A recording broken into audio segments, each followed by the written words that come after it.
So I wanted to talk about PCI, and there's a number of reasons why I want to take a few minutes and discuss PCI and kind of their impact on the broader community and the broader security space. And I want to make it very clear, I have not been kind to PCI, the payment card industry, like at all over the years. And I feel like they earned it. I'm gonna tell you right now, I absolutely feel like they deserved all of the vile things that I've said about them, specifically around password complexity. And we'll get to that here in a little bit. And but they constantly get better. They're like somebody that's just really sucks at something, and they just keep working and working and working. And now they're getting to the point where it's like, damn, I'm impressed. You all have came a really, really, really long way through the different versions of PCI that have come out over the years out there as well. So it's just absolutely super cool to see where they're at right now in relation to how it is related to testing.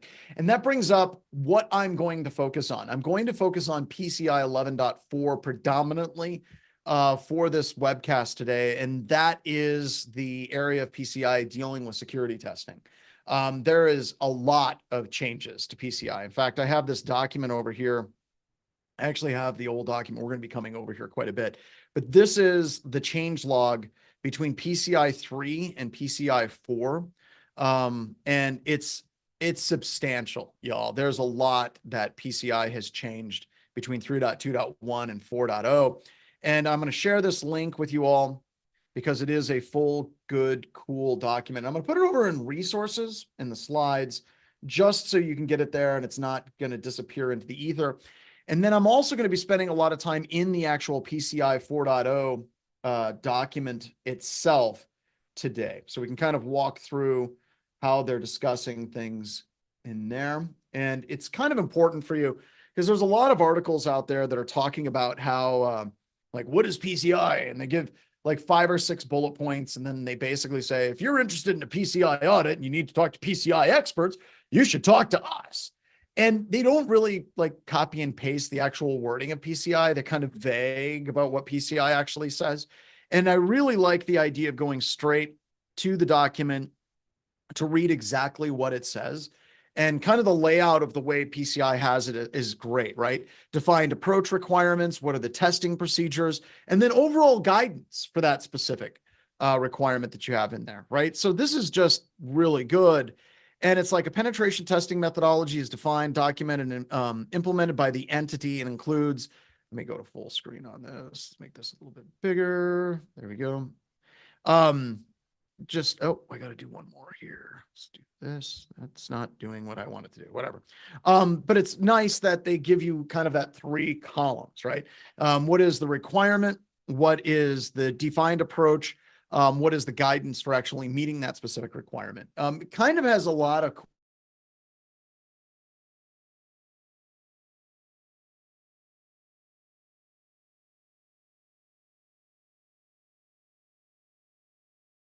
this because you can achieve that specific objective and you can do it in a variety of different ways as far as your own customized approach, but you have to focus on that objective that you're trying to get to. So I I'm going to focus on the testing section because there is a lot, like a crazy amount of, oh, we had a Tamaria. Oh, are we back though? All right. All right, we're back. That's good. I don't know if you know this, but something like solar flares or something bringing down AT&T's network. Who knows if it's going to impact webcasts as well. Let's hope so. All right. So I want to focus on the testing because it's a big document and there's big changes in the testing section, which I think is interesting because a lot of the articles and the other talking heads, when they're talking about changes in the testing component, they're like, oh, there's not that many changes in testing. And I think a lot of the changes in the testing portion of PCI 4.0 are fairly seismic in the way that they're being presented. We'll talk about wireless. I think that's a fairly big deal, but specifically like the methodology, how that's being documented, doing internal scans that require authentication to do authenticated scans. And then things like you have to address all vulnerabilities, or at least have them listed up in your risk register. And I'll talk more about that as we go through this presentation. out there as well. So yes, and I'm also going to cover some things that I think we need as an industry to kind of establish some interpretations around, specifically as it relates to third-party cloud providers and SaaS providers and PCI calling them out specifically in their need to support testing activities. And we'll discuss that in a lot more detail as we go through that as well. And plus, the other stuff is just, it's boring. Like, it's just not interesting to me. There's so much in there that's like, how things are supposed to be documented, definition of what a CDE is and the boundary and the enclaves of all of those different things. And it's just like, yeah, this isn't relevant to my interests. I'm really interested in pen testing, super interested in security assessments and how we're evaluating the security controls for organizations. Now, that doesn't mean that they're not important. It just means I don't care as much. But we absolutely do have people that care about those things and care about them deeply. And we can talk about them in other webcasts, but I really want to focus on the testing section. However, there is an exception, y'all. If you have been around me for any period of time, we have lots of people that have been on like 10 plus webcasts. If you've been around, you know that one of the biggest gripes I had with PCI is their password complexity requirements. Like, damn near unforgivable. I think it's probably the reason why I just really was angry at PCI. And I'm going to do the same thing that I've done for a number of webcasts and presentations and training classes over the years. I mean, we're talking like since PCI started and they're establishing password complexity requirements, they weren't just wrong. They were detrimentally, like grievously, like negligent, gross negligence, wrong with the password complexity requirements. So if you look at PCI password complexity requirements, this is what they were. All right. This is what they were. Passwords or passphrases must have a minimum of 7 freaking characters. Like, this is a joke to me, and it has been a joke to me for a decade, maybe a decade. Longer. Okay. Yeah. Longer. It's just, this is just like the gift that keeps on giving. Supernaut is like 7 characters. That's so 20. No, it's not 2018. You're off by 40 years. I think my math might be off on that. I don't ever remember it being below 8 for anybody real. Anywhere except PCI. Like, it's bad, right? So I'm going to do this. I'm hoping for the last time. If you look at the NIST Green Book, let's see if we can go to the NIST Green paper. The last reference to the NIST Green Book ever to be made. Oh, no. This might, they might have changed the thing. I've got to find the original NIST Green Book. It's off the internet. Passwords. Maybe they took it down. They're like that John guy. So here is the NIST Green Book recommendations. And it basically, I'll just kind of paraphrase it because I've talked about it for so many times. Maybe this is it. Yep, this is it right here. Found it. All right. So this came out in 1985. 1980 freaking 5. Okay. Like, you think about Care Bears, you think about Teddy Ruxpin, you think about boom boxes, like all of that. Like, this is it. 1985. Okay, y'all. And in 1985, the NIST Green Book gave us some requirements associated with like how we should set up our passwords. L is set for 6 months and 12 months. P is set for 1 in 1 million. Acceptable probability for guessing the password. R is set at 8.5 guesses per minute. The guess rate possible on a 300 baud service. A 300 baud service. So think war games, the little phone going on the thing. That was a 300 baud service. Okay. I would think you're saying foreign words to people here. They don't know what this. They don't know, but that's okay. Can somebody post a picture of what a modem looked like in 1985? Because you would have a rotary phone. Okay, we're going to need a picture of a rotary phone. And that rotary phone would have, like, the receiver would have a cable.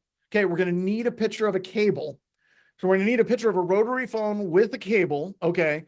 And then we're going to need a picture of what a modem was like in 1985. Can someone post that from War Games? I think that would be the best picture. All right. That's not the right modem, plumbing. That's not it. That's not the 80s. There we go. Thomas got it. right there. That's what a modem looked like in 1985. And that's what NIST was worried about insofar as somebody trying to brute force and hack a password is using a 300 baud modem, which is a dial-up rotary phone, to do that attack. All right. And they came up with this chart right here on how long the passwords should be, right? Whether you should use, if you're using a 26 character password with an alphabet, 36 character alphabet, and the minimum password length from NIST in 1985 was 8 characters, because they were worried about the Russians brute forcing passwords over a 300 baud service. Their logic was, we need to change our passwords every 6 months if they're 8 characters, because it's possible for the Russians to try every permutation of every possible password within a period of time, like 6 months. If you applied this same logic today, you would have to change your password every 0.6 seconds. NIST set it at 8 characters in 1985. PCI, and I can't remember when PCI came out with the first password complexity standards, looked at the NIST standards and they said, ooh, that's too rich for my blood. I don't know. 8 character passwords, everybody. I think what we need to do is we need to stick with 7 character passwords. Let's keep it reasonable. Let's keep it reasonable, right? Like, we can't let the 80s dictate what we do today, right? And that's what NIST stuck with up until PCI, sorry, that's what PCI stuck with until PCI 4. So I am super excited that they updated their password requirements. Can we do celebration on like on Discord? Let's pop some confetti. Let's get some applause going. We got the cornucopia. We got all of this stuff. So much win. Thank you, PCI. Thank you so much for fixing this standard. And then we get to what the God damn it. Like, just what are, oh, Jesus. All right. So this is what PCI has changed it to. They went from 7 to effing 12. 12 characters. 12 characters.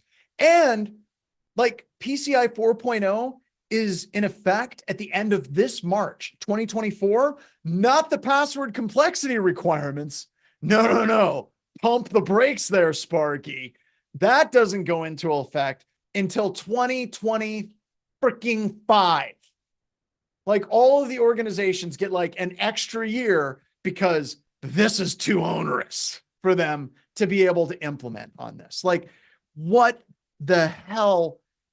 Oh my God. Okay.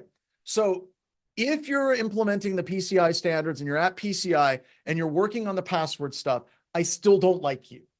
We're still not friends. This can still be resolved. You can change it. They call it an evolving requirement. You can evolve it to like 15 characters. You totally can. You can do that. You absolutely should. Now, I have had people from the PCI Mafia reach out to me. Like, and I'm not even exaggerating. This has happened.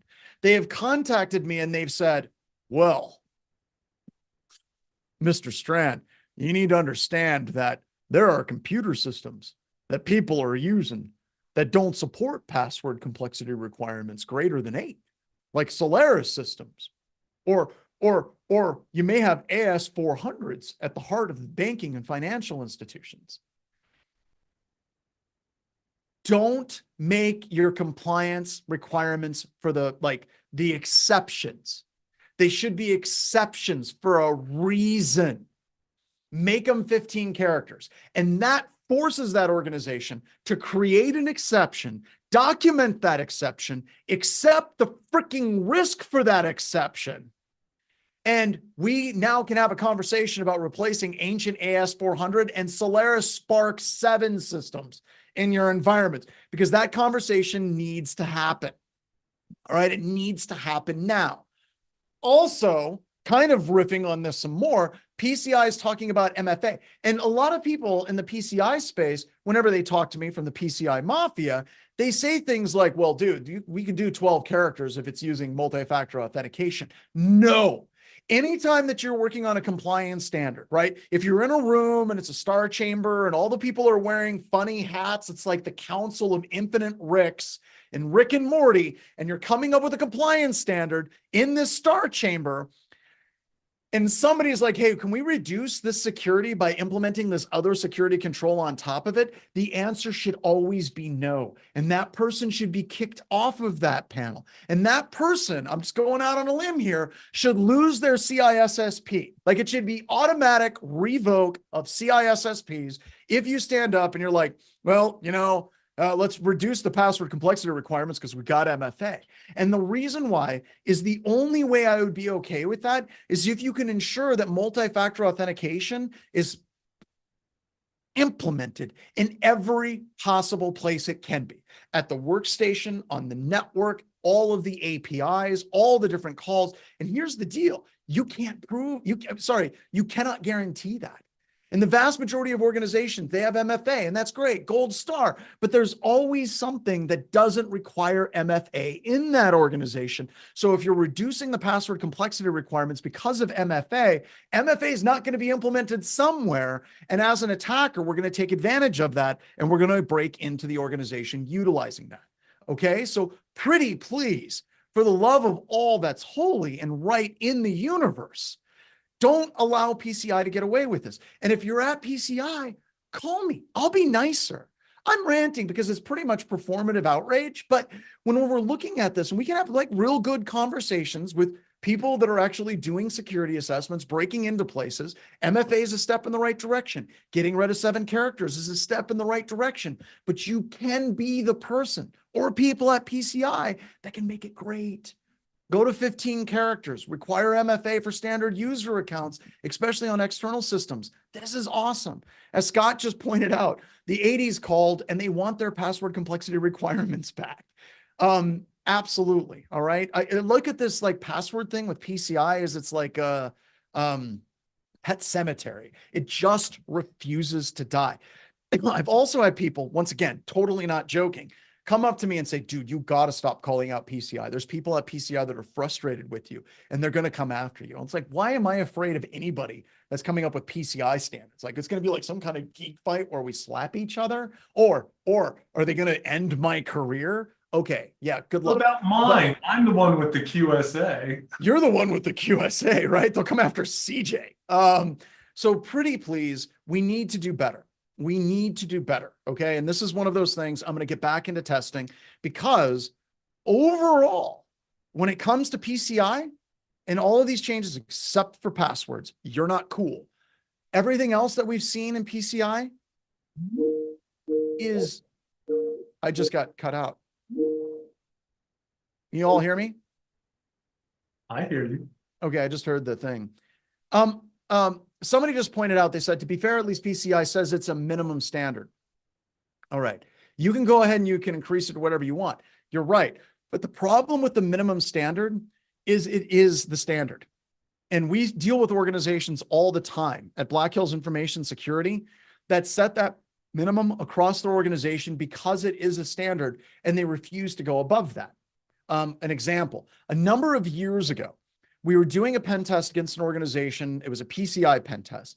The tester was able to get domain administrator, dump the passwords. They were able to crack the passwords on that organization, and they were able to crack 86% of all of the passwords in that organization. We put it as a critical vulnerability because their password complexity was 7 characters. That organization argued with us, and they said, no, this cannot be a critical because we've met the minimum for PCI. Do you see how that becomes a problem? Where it's like, it's a minimum and then everybody strives to meet the minimum. They don't try to go above the minimum, and then they try to defend their actions in meeting the minimum. Empower your IT administrators in the world. Empower your security administrators in the world, PCI. Give them that 15-character password. Alphanumeric special character is fine. Don't go overboard. 15 characters. And then have organizations document their exceptions and why they're having those exceptions instead of doing it the other way around. All right, well, let's move on. I want to talk about some good things here. I really, really want to talk about some good things. Just got to reset. I need that little palate cleanser. I need like lemon for my fingertips to kind of get ready, something to cleanse, maybe some sorbet. All right. Because this gets cool. All right. In 11.2.1, they talk about the importance of wireless. Now, this gets back to how a documented standard is written and how organizations implement that and how we test and validate that as well. So for a lot of organizations, because they have a policy of no wireless, they don't want to test wireless. They don't test wireless because they don't have a policy of wireless. Therefore, for a third party, they don't want to hire the third party to test and validate they don't have wireless. It's basically, see no evil, hear no evil, speak no evil. All right. So somebody just said, I believe the lower standards are kept because PCI is being enforced on all merchant accounts, even those that don't even have a means to input password functionality. I agree. Fine. It's a great reason. I don't care. Force organizations to go to a higher standard and then document those weak exceptions as weak exceptions. Don't try to make your standard to the worst possible setting for the exceptions. Don't make the exceptions the rule. All right. So when we're looking at this for wireless, I love this, right? Now you have to have a policy for looking out for authorized and unauthorized wireless access points, which is just beautiful. This is getting into the heart of good security, right? Because we ran into a lot of organizations out there. They would basically say, hey, we aren't going to test any wireless because our policy says no wireless. And sometimes during our pen test, we would start to test wireless and we would find wireless. CJ's on. Years ago, CJ and I worked together at a defense contractor. And CJ, I think it's safe to say there's pretty stringent rules against not having wireless access points in SCIFs, right? I think that's fairly accurate. Yeah. I think that's fairly accurate. And we still did wireless audits where we would walk around the campus and we'd look for wireless access points, or WAPs, as I like to call them. Go ahead, CJ. And find them. And find them. 2 cases where we found them. The first one we found them as I was doing a wireless survey and I was up on Mahogany Row. I don't know if your organization has a Mahogany Row. It's where the executives live and their doors are awesome wood and they're just super awesome, great, mahogany doors, mahogany desks. It smells rich, right? Like it's an amazing place. And I picked up a wireless signal on the executive level of a classified area inside of a SCIF. I went into the office of one of the executives because I had that wireless signal, and immediately like the executive assistant was like there with like kung fu, and she was like, you shall not pass. And I'm like, well, I'm here doing a wireless audit. It's what we have to do for our security certifications as part of the government's requirements for securing it. I've got a wireless signal. We need to look into it. So they let me go in and I found a wireless access point in an executive's office on his desk. I went in, talked to him, very nice gentleman. And I said, hey, can't have that. He goes, oh, why? And I'm like, well, we're in a secure facility and it's an air gap network and you have this wireless access point. And that's just like, do you know that we're working on classified things? I mean, what we do here, right? And he's like, oh crap, I'll shut it down. Thanks for letting me know. It's just really nice for me to be able to take my computer with me into the bathroom while I'm working. Like that was the thought he had in his head. And then he rationalized that thought. And then he communicated that thought by speaking it to me live, out loud. So yeah, that was one. The other one is CJ and I were decommissioning a SCIF building. We moved all the classified projects. Everything was out of it. And part of what we have to do is we have to sweep the building to find if there's any documents, computing devices, hard drives, things like that left behind.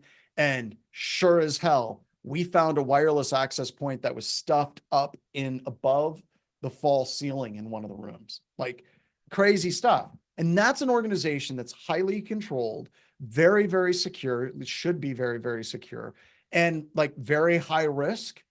And we still did wireless audits and we still found situations where people had wireless access points and rogue wireless access points in that organization.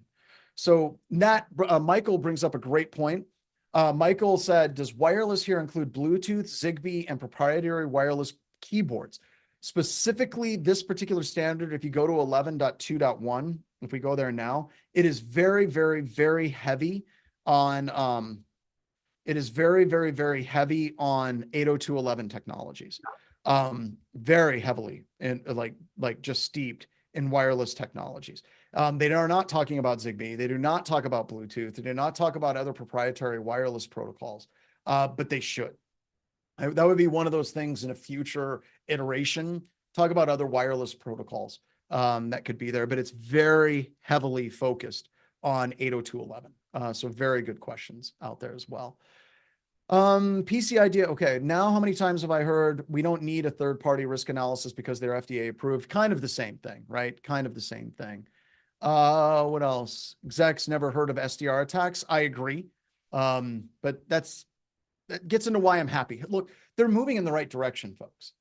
Like, I think that we can all agree, acknowledging wireless is a thing, and then circling around and saying, just because you have a policy of not allowing wireless doesn't mean wireless doesn't exist.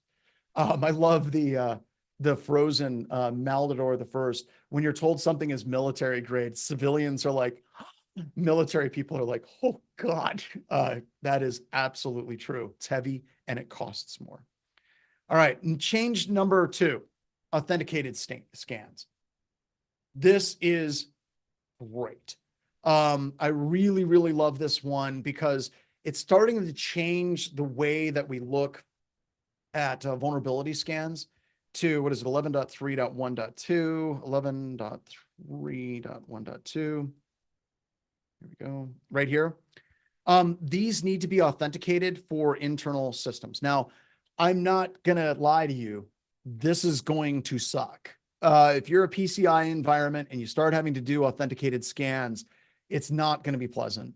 And the reason why is the number of vulnerabilities that you're going to have to deal with is going to go through the roof. But this had to happen, folks. This had to happen. And the reason why this had to happen is because we have had a number of vulnerabilities. We have had a number of attacks that are not against the external facing ports and services, but against the components that make up the applications and the services that we use, right? Like we had vulnerabilities in things like, I got a couple of here, EXIF tool. EXIF tool is not exposed as a service, but a lot of web service applications use EXIF tool to parse data and pull metadata out of it. And EXIF tool had a remote code execution. Log4j is probably the best example.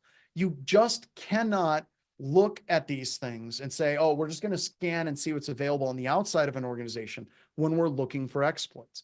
So many of the vulnerabilities that we have out there are actual component analysis vulnerabilities. This is a game changer. And it is really, really going to impact a lot of organizations. And I'm going to talk about how to handle vulnerabilities because this is not for many organizations. Well, this might be the greatest workload increase for organizations and how they're going to handle their scanning data, doing this authenticated scanning for the internal parts of their networks is right.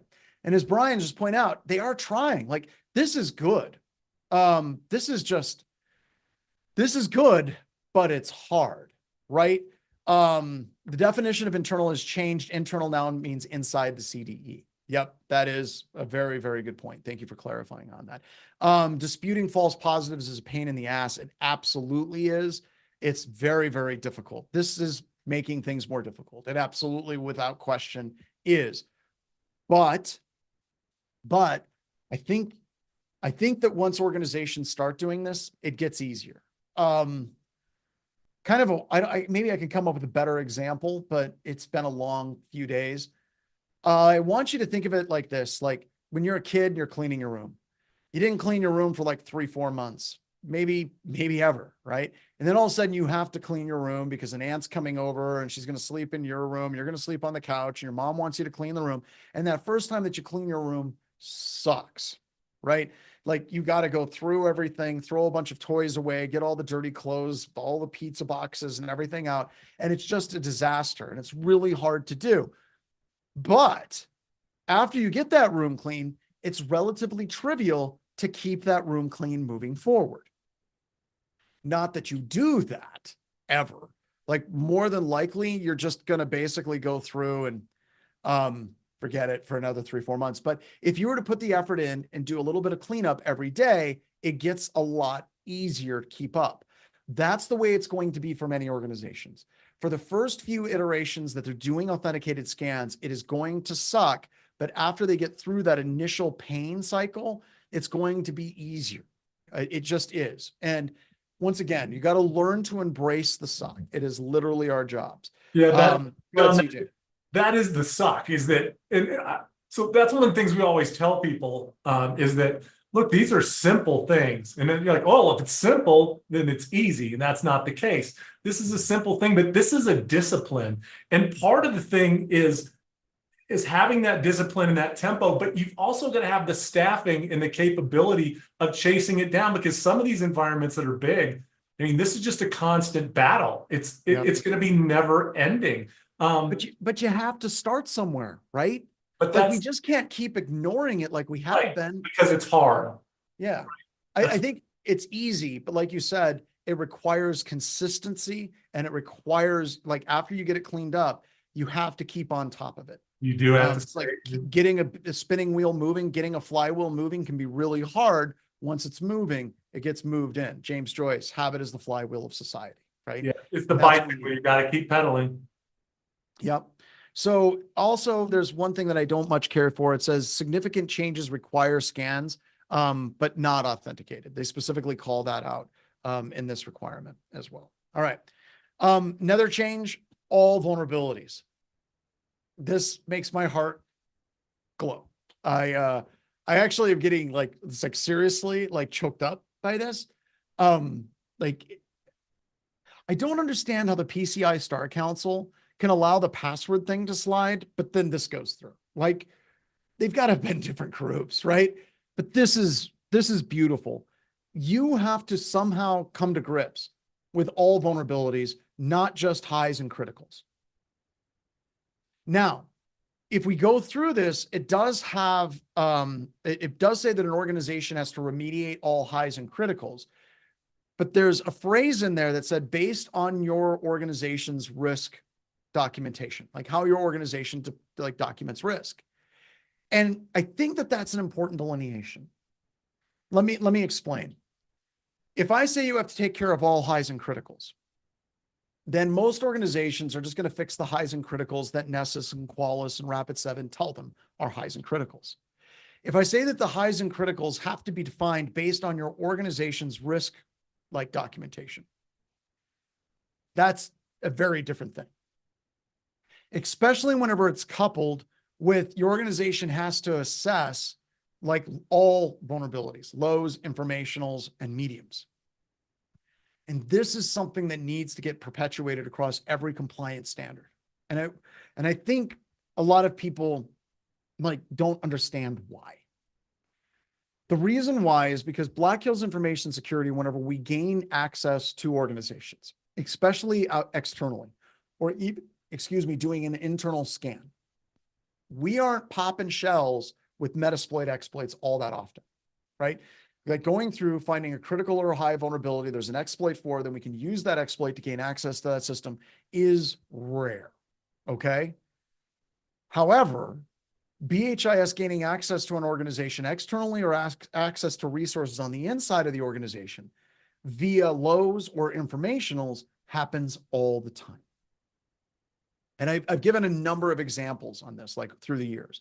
Like whenever you scan a Telnet server, Nessus is going to tell you, hey, that's a Telnet server, but it doesn't parse the banner all that much. So you could totally have a Telnet server that says router pound prompt, which means it's an unauthenticated Telnet server that you can connect to, and you can have like full root level privileges on that device. That happens 2-3 times a year at Black Hills Information Security. Just yesterday, working with one of our testers, we had a couple of situations where lows and informationals were actually highs or criticals. One of them was an FTP server. It was just sitting out there, and it would come up and it'd say, you are currently one out of available 50 people connected to this FTP server at this time. Just say that we probably shouldn't have had access to what that FTP server had access to. In the middle of the testing with the tester, that whole server just disappeared on us, like whoop, gone. The tester contacted the customer and they're like, hey, we were testing, we found this system with this FTP server. What happened? And they're like, oh yeah, could you please disregard that system? There was something bad there, right? That was bad, right? Also on that test, can't remember, it was PHP MyAdmin, or I can't remember what it was, a management interface for software, and it was wide open and completely unauthenticated, right? And that was that was an informational, because the actual vulnerability scanner doesn't understand the context of what that particular software did. So we see these types of vulnerabilities all of the time with this. No, the type of test that we were doing, Ken, was not admin or creds. It was an unauthenticated external scan for that. And we were finding those things, right? So that's kind of the modus operandi and what we find that gets us access at Black Hills Information Security. And I've got to say, you know, I've been teaching this now for over a decade in my classes, whether it was at the SANS Institute, whether it's here at Anti-Siphon in our training classes, my Pay What You Can classes. We've gotten thousands of people through, had lots of people doing labs, and it just makes me so proud in the industry to see that percolate through in something like PCI, where PCI is like, no, you cannot ignore these medium lows and informationals anymore. And if you're curious about how to do this, right? If you're looking at it and you're like, well, how would one go about doing that? I'm just going to give you a quick tip. Sort by plugin ID or vulnerability. Do not sort by criticality or IP address. Okay. What happens is, if you have, like, let's say you have 1,000 systems, an average of 25 vulnerabilities per system, you have 25,000 vulnerabilities you have to deal with if you're going through one at a time. However, if you flip that and instead look at the number of unique vulnerabilities, you probably have a couple hundred unique vulnerabilities. But those 100 or so vulnerabilities are spread across hundreds, if not thousands, of systems. So by sorting it that way, you come up with a programmatic approach on how you can address those vulnerabilities through Ansible, Puppet, Chef, group policy. So it makes it better and easier for you to actually address those vulnerabilities systematically across most systems. So that's what I teach in the Intro to Security and in the Intro to SOC Core Skills class. I don't want to go into it too much, but you can do it. It makes things easier, makes it easier to address these vulnerabilities. Yes, sort by plugin ID or vulnerability ID, SILAR. And that's a whole nother thing in other webcasts and things like that. All right. Another change, methodology. Once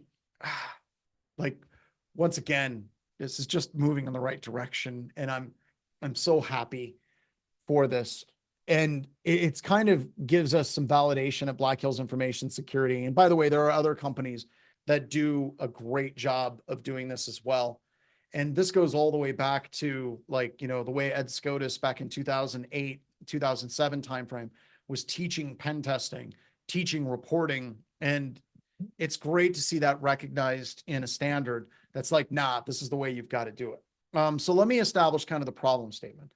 For years, when organizations would do a pen test, in the methodology section, they would just say, we follow penetration testing execution standard, OSTEM or NIST. And that's all that they said for methodology. That's it. And that's kind of garbage. It isn't good, because you would say that, and then you would just list out the different vulnerabilities and the different findings, and you just move on with your life. And the reason why that methodology sucks is it's not a repeatable testing methodology. And what I mean by that is, I can't give a report to you if you're a customer and then go through and have you recreate what I did, right? And there's a number of reasons why that a lot of organizations and pen testing organizations don't do it this way. One of the main reasons why they don't do it this way is because it's hard. It adds in a lot of work, right? The other reason I think that this is crap is some testing organizations out there say, well, if I show them exactly how to do it, I'm giving out our secret sauce of our pen testing company. And that might be a report that ends up out there, and then someone will know what we're doing. I am so sorry you're not that special of a snowflake. Don't think of it that way. I mean, If that makes you feel better, like somehow you're some kind of elite hacksaw, I guess, but that's stupid. Change the way you think, share how you're doing things as much as you possibly can with the customer in that report. This actually becomes really important a little bit later whenever I close out the session. So I wanted to show you, this was actually a report that Fernando provided to us, and he is he's just a phenomenal pen tester at Black Hills Information Security. And this is the report that he provided to us as part of his job interview to come to work at Black Hills Information Security as a pen tester. I got to be honest, if you're like smart and you're like technical and you're good at hacking things and you can't write, I just want you to know that there's like literally thousands and thousands and thousands of people like you. Like, you're not special. You're not wondrous. You're not like brilliant and everybody else is sheep. I can find really smart technical like people any day of the week. But to find really smart technical people that you can also communicate effectively, that makes you a precious snowflake. That makes you a precious unicorn snowflake. And Fernando is a precious unicorn snowflake. So I want to show you kind of what this looks like. This is just a finding in Fernando's report. Okay. So going through and just saying, hey, we have this SQL injection right here and giving recommendations, that's all fine. But then he also went through and said, here's how you can identify this vulnerability and validate this vulnerability with a curl script. Here's how you can document this vulnerability. Here's how you can validate this vulnerability with a bash script. That's awesome, right? And these are just the findings. And he has that validation in here as well. But these are just the findings. As good as these findings are, they're probably better than, I would say, 95% of the pen test reports that I see. But he also has a methodology. And the methodology is not just, I used the NIST methodology. The methodology is showing Fernando's thought process on how he found that vulnerability.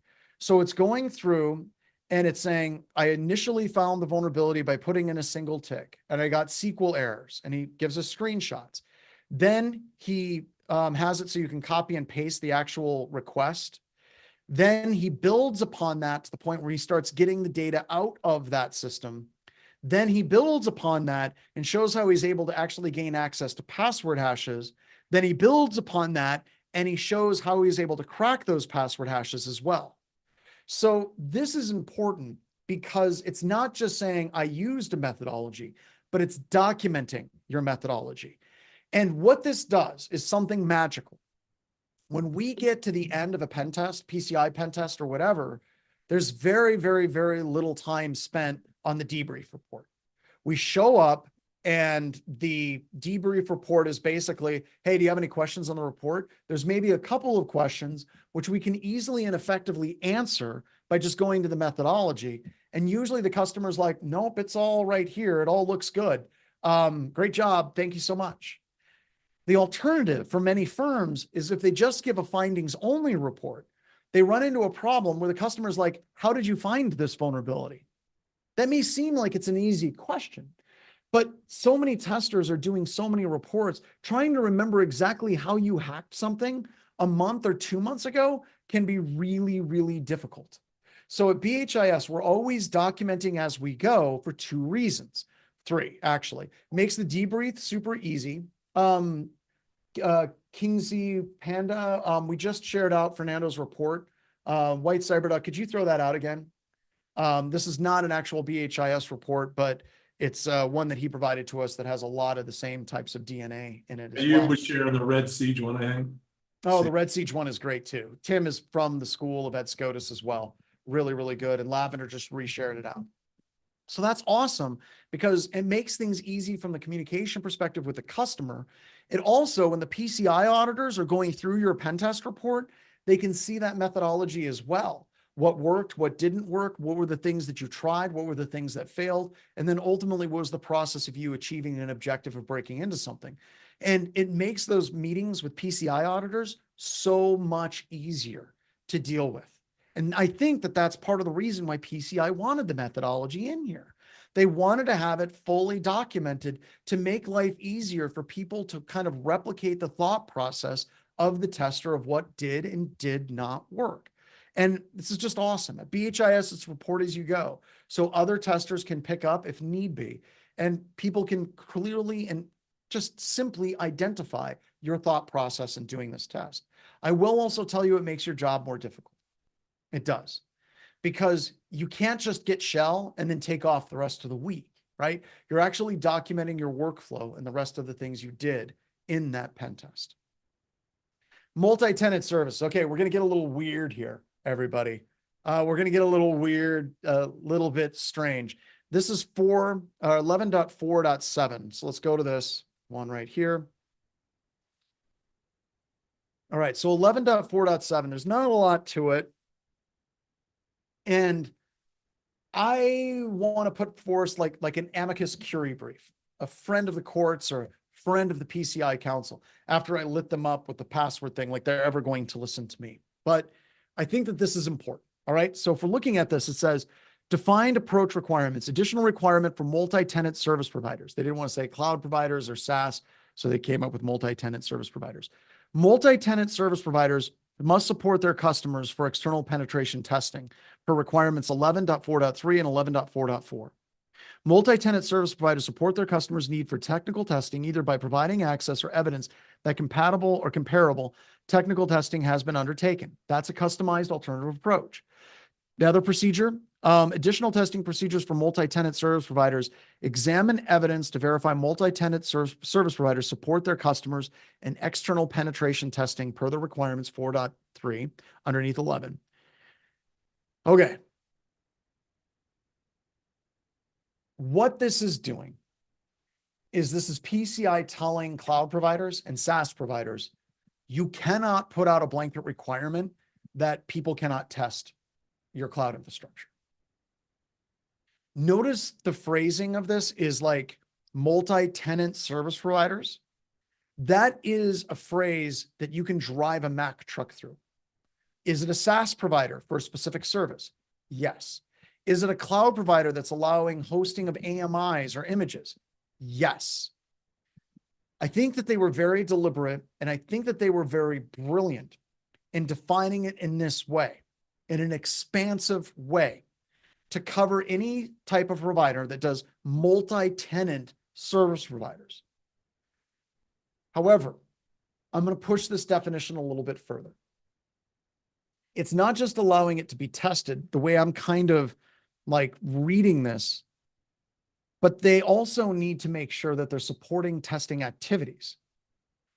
I would argue that we all should look at this as though these cloud providers need to support pen testing companies who are scanning from cloud providers legitimately with a contract with a customer, with a contract with a cloud provider. If I'm running scanning through Amazon, Amazon needs to support that type of activity as a pen testing firm. If I'm running scanning from Office 365 or DigitalOcean, they also need to support this activity. And the reason why is we as testers don't have the ability to stand up infrastructure like a botnet, like a hacker would. So we need to utilize cloud service providers for all the wonderful things that cloud service providers offer. We need those same wonderful things, just like companies need cloud, like the ability to do snapshots, the ability to roll back, the ability to quickly recover. Like we need that. I would also go so far as to say, based on the reading of this, if we're doing a really super expansive reading of it, cloud service providers need to continue supporting pen testers that are doing legitimate, authorized, contractual things like spear phishing assessments from cloud providers. And I want to do a special shout out to like DigitalOcean as an example. DigitalOcean has been fantastic to work with. They understand Black Hills information security. Same with, I would say Amazon has been really, really good. Amazon's security team has been great to BHIS as well. We need to make sure that we continue to understand in the industry as a whole that this relationship needs to continue. So I'm really happy that they call this out. And I'm really happy that a lot of the cloud providers are still very supportive of the testing community. But there's a time out there where it's not going to be so wonderful. And we need to be ready for that. We need to be ready for that. All right. So I want to talk about why all this matters and why I'm celebrating this. Aside from the password, little snafu, they're moving in the right direction and that needs to be supported. But overall, I look at the extensive changes that PCI is doing, and I want to do just a huge shout out to PCI DSS, because in addition to not just testing in 11.4, but the whole thing is just solid. Like really good, solid focus on continuing to watch what adversaries are doing and updating your security policies and procedures and processes based on what the adversaries are doing. Just, I'm really proud of all the people at PCI. And I want to say thank you very much. And I also want to say that this does matter. Because if we look at the alternative, like as an example, in the testing space, we have been really, really, really good at trying to define what a good test is. And PCI has been at the forefront of that. And they've been doing a great job of doing things like a PCI, I think it was 3.1. They said a pen test is not an automated scan. Like they call that out point blank. Sorry, Nesascan is not a freaking pen test. Once again, beautiful of PCI to do that. When we look at this and we compare it to incident response and forensic services, you see two paths in the industry. In the industry, Patterson Cake, who has this really great 4-hour workshop that's sold out, but it's coming out, we're going to run it again. He's got this quote called the commoditization of IR services.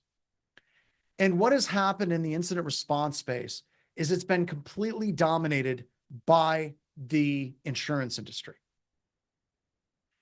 And by being completely dominated by the insurance industry, it allows the insurance industry to completely dictate the terms and the things that matter to the insurance industry and dictate the quality that comes out of it.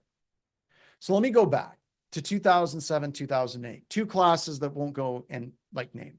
One of those classes was a pen testing class. And that pen testing class spent an extensive portion on day one talking about quality, professionalism, what a good report looks like. And it still does cover that to this day. And most of the people that taught that class hated that section, hated it. But we all taught it because the person behind it was a visionary, still is a visionary, and was absolutely all about what this industry needs to look like in the next 15, 20 years. And we focused on that. We focused on that documentation. We focused on that quality. And now in the industry, things like the pen test puppy mills, they kind of aren't the big firms anymore. If you look at a lot of the big firms, they do a pretty solid job because they've been called out for crap quality and they don't want to be painted with that brush. However, in the forensics community, as far as I know, there weren't any really good classes talking about what quality looked like. It was all about the technical aspects of doing forensics, technical aspects of doing incident response. Not what does the final report look like? And I believe that at that time, we had two separate paths. One of those paths led to an entire industry becoming a race to the bottom, to be as cheap as you possibly can, because it allowed the insurance companies to dictate what they viewed as important, which was cost above all else. And now emergency incident response services are something like $100 to $125 per hour. Most emergency IR services are one person in the United States that is the director or manager of that IR, and they're constantly offshoring all of the work to India. And by the way, I want to do a special call out to the people in India real quick. I'm not saying the people working in India are doing crap work. That's not at all what I want to say. The people that I've seen coming out of India and that have been taking my classes are amazing. They're hardworking. They're brilliant. My hat's off to you. The thing that does bother me, though, is a lot of the security companies are actively taking advantage of people working in India and paying them crap wages so they can keep the cost of tests low. That is exploitive. That is unacceptable. And in that industry, that's what we're looking at. Shove as much as you can, as quickly as you possibly can, get it as cheap as you possibly can, and that's going to bite you in the ass in the long run. Whereas in the testing community, it's been this huge push to try to keep this quality high. So we need to continue to push for quality to remain high. And the forensics industry desperately needs something somewhere from a standard perspective to say methodology and incident response needs to be documented in the same language that PCI put out there, talking about pen testing out there as well. Rayner said, brave of you to think that emergency IR services write reports. I've seen more than a handful of situations where IR services were directed by client legal or insurance to not commit things in writing. Look, I get their reasoning for it, right? You don't want to document because it's going to drive the cost up. And the legal people say you don't want to document because you're going to give the opposing attorneys more ammunition. And even though I can understand those reasons, can't we at least say that that seems like a garbage answer to me? And we need to strive to do better. I agree that that's absolutely something that they do, but I think that a lot of why they're saying that is to cover up like just an absolute standardization of mediocrity in the industry as well. All right. So why this matters also is I believe in the industry, we are literally one standard away from InfoSec Armageddon, right? We are one standard away. That could be NIST, it could be PCI, it could be HIPAA, could be up all of these different things that are out there. Just takes one of them to have the directors talked to by a VC or a private equity funding manager that shows up in like, a Bugatti wearing, $25,000 watch, $10,000 suit, $5,000 sunglasses, and then sits and talks very confidently and competently to a bunch of people that are writing a standard about how artificial intelligence in EDR, artificial intelligence in automated pen testing platforms is rendering the need for individual bespoke pen testing to be completely obsolete. And you need to put it in your standard that says that automated AI-driven EDR or pen testing negates the need for a human being to analyze the data and come up with a conclusion and come up with new attack approaches and methodologies. We're literally just one standard away. And PCI did not fall into that trap. And I commend them for that, right? We don't want the pen test puppies to pen test puppy mills to win. We don't want orgs to only have to fix the top N number of vulnerabilities as determined by CISA. We don't want organizations to buy an automated pen testing platform and save thousands of dollars because you don't have to pay for an external expensive pen testing firm. All of this, I know, is me running through the countryside smashing looms. I get that. But I also understand that AI stuff, it's not going to completely replace a human being. I want to be very clear. I think automated AI-driven pen testing assistance tools are amazing. That's just because the complexity of pen testing is exploding so quickly that we need tools to assist us with our job in identifying vulnerabilities, to find that 80-20 and the Pareto principle to take care of that 80%. But we're always going to have that 20% custom application, custom APIs, custom integration, simple configuration mistakes that a human being is going to have to look at. AI is going to be part of our partnership in the future, moving forward to help us find vulnerabilities, but it's not going to replace us for a long time. It is only a supplemental tool, and we have to remember that as well. And I see PCI 4.0 as just another step in the right direction. And once again, my hat's off to everybody at PCI. You did a great job updating the requirement standards and just some beautiful things in here. And it's rare where I can get on a webcast. I can rant a little bit about passwords, but give just massive kudos to you all about there. One final note, some things that, we're working on, just a quick little bit of marketing. Hey, if you're looking to get training, someone that's looking to get training, folks, we have pay what you can training that you can literally take for free. Please take advantage of that. Find other people to take advantage of that, because I fundamentally believe all of our problems in information security can be solved through education, and education should be accessible for as many people as humanly possible. All right. So I want to see if there's any questions. I know that we're at the end of the hour. If you have to jump off, please, please, please do so. I appreciate the fact that you were here. And I'm going to go through some questions now out there as well. John, I wanted to bring up that they have the PCI pen testing guidance, which is really good. If you're doing PCI pen testing, that's key. But that's a good document as well. And I would think that that's going to get updated to address some of the things in here. It needs to, because some of it's in kind of conflict and it's out of date with the current standards and guidance. So I'm waiting for that document to get updated out there as well. Real quick ahead. before anyone leaves, if you were here and you want to get credit for being here today, because once you hit 10 webcasts, we give you a special role and put you in a place called Hack It. You can do that by saying Hack It inside Discord, and we'll make sure that we get you. And I'm dreading it right now because it's a manual process. I would say, let's remind them it's not a bot. It's us. Yeah, there's no We're the bot. bots. There's no Just bot. one It's time. manual. And we appreciate it because we Yes. go through, we read all the comments, we read all the memes and GIFs and everything else. So, So John, there was a literally- real quick question here. Yeah. How let's do you it. feel about things like ChatGPT and others helping in the report writing process? It's just a tool. And this is something we've been talking about at Black Hills Information Security quite a bit. If you're allowing ChatGPT to write your whole report, you're going to have a bad time. That's going to be a bad thing. But if you're using it as a tool to help analyze some data and maybe point you in the right direction, and you got to be careful putting in customer data into those types of tools. That's always something you have to be careful of. That can be a tool. And I think the other thing that people need to understand, they're like, well, you can't use ChatGPT. People use Google all the time, and Google now is powering the search results with Bard. So it's going into an AI training algorithm as well. So we've got to come to grips with that, but it is a tool. Okay. It is absolutely a tool. You have to be careful in how you use that tool.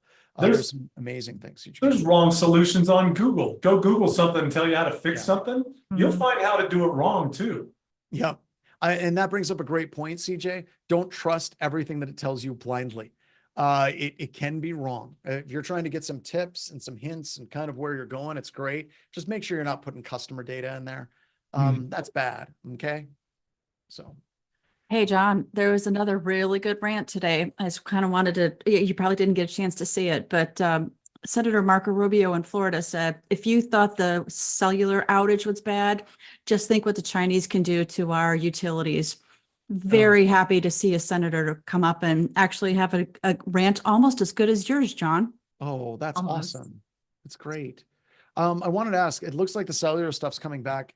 People in Discord, have we come up with a reason? Have they came up with an official reason? Solar flares, eSIM database, like what happened? Nothing yet. Yetis. What? Yetis? Yetis. Yeti. Always Sasquatch. Yetis. Sasquatch. Sasquatch? Yeti. Oh, shit. It was DNS. It's always DNS. So It was What the We other call them Sasquatch. questions? swamp apes down here. Coral That's Army. fun. I like that. what other questions do we got, folks? Do we have here? Somebody says, how do we find the balance between quality pen testing and pen tests that are affordable by SMBs? Robert, stay tuned.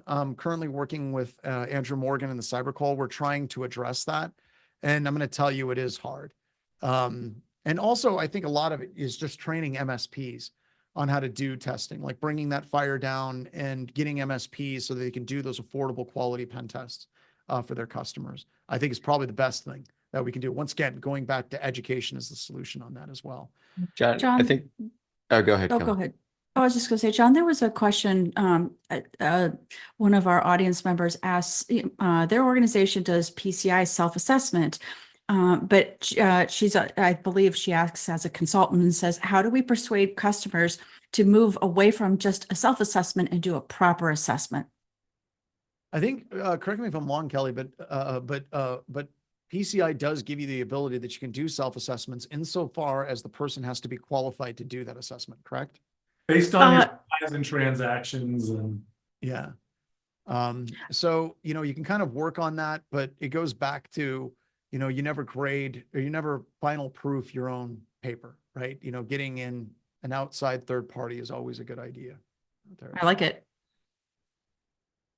A couple things. We have the Anti-Siphon Summit coming up on March 13th. That is a free event, so join us for that. And then just a reminder, sometimes people forget that we're pen testing, Red Team, Threat Hunt, Active SOC, Anti-SOC, PCI, GRC, all that stuff.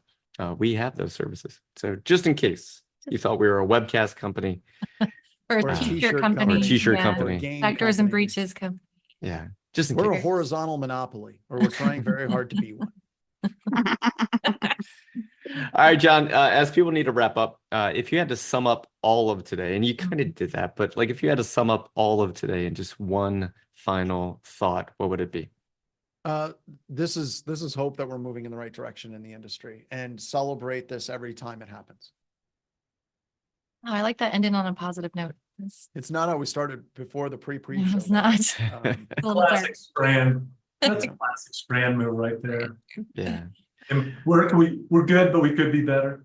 Yep. yeah. Mm.